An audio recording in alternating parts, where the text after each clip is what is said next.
लग्नाच्या दिवशी त्या मुलीचा त्या मुलाला शेवटचा कॉल येतो आणि ती मुलगी बोलते, हॅलो कसा आहेस, आज माझं लग्न आहे, आजपासून माझ्या नावासमोर दुसऱ्या कोणाचं तरी नाव लागणार आहे.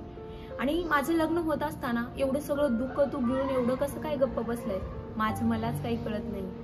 मला पहिलं थोडंसं खर्चटलं तर डॉक्टरकडे घेऊन जाणारा, एखाद्या वेळेस एखाद्या मुलाने वाईट नजरेने माझ्याकडे बघितलं तर लगेच मारामारी करणारा, आज मुलगा एवढा कसा काय गप्प बसलाय, माझं लग्न होतंय, मला सोडून तुला मी कायमची निघून जाते, तरी पण तू एवढा कसा काय गप्प बसलाय, बोल ना काहीतरी. तुला माहितीये आज खूप मेहनतीने माझ्याकडे मोबाईल मिळालाय म्हणून गपचूप तुला कॉल केलाय, प्लीज बोल ना काहीतरी, प्लीज बोल, माझ्याशी भांड ओरड पण बोल ना काहीतरी.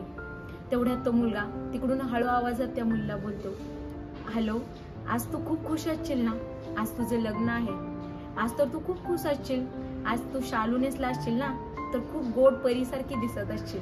तुला आठवतंय मी तुला कायम म्हणायचो की आपलं जेव्हा लग्न होईल लग्नामध्ये तू काहीही नेस पण रेड कलरचा शालू तू नेसायचा. आणि तो मुलगा थोडासा हसतो आणि बोलतो, चल ठीक आहे असू दे, आज तुझं लग्न आहे ना तर खुश राहा दिल्या घरी.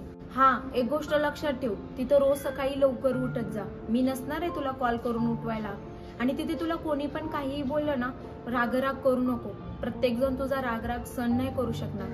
तेवढ्यात ती मुलगी तिकडून चिडून बोलते, अरे तुला समजतंय का, आज माझं लग्न आहे, आज मी तुला कायमचं सोडून निघून जाणार आहे, तुला काहीच कसं फील होत नाही, तुला सॅड कसं काय फील होत नाही, प्लीज बोल ना काहीतरी, रड आपट, मला माहितीये तुला दुःख होतंय, मी तुला सोडून निघून जाते, तू काहीतरी जीवाचं बरं वाईट करून घेशील, पण प्लीज रड आणि रडून मन मोकळा करून घे. तेवढ्यात तो मुलगा तिकडून बोलतो, अगं मी ओके आहे, तू नको टेन्शन घेऊ माझं, तू माझं तर टेन्शन नकोच घेऊ.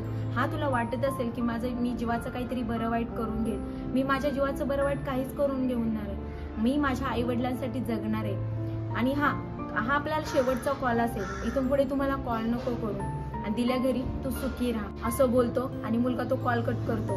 कॉल कट केल्यानंतर तो मुलगा धडाधडा रडून आपटून घ्यायला लागतो आणि तिकडे त्या मुलीचं लग्न होतं.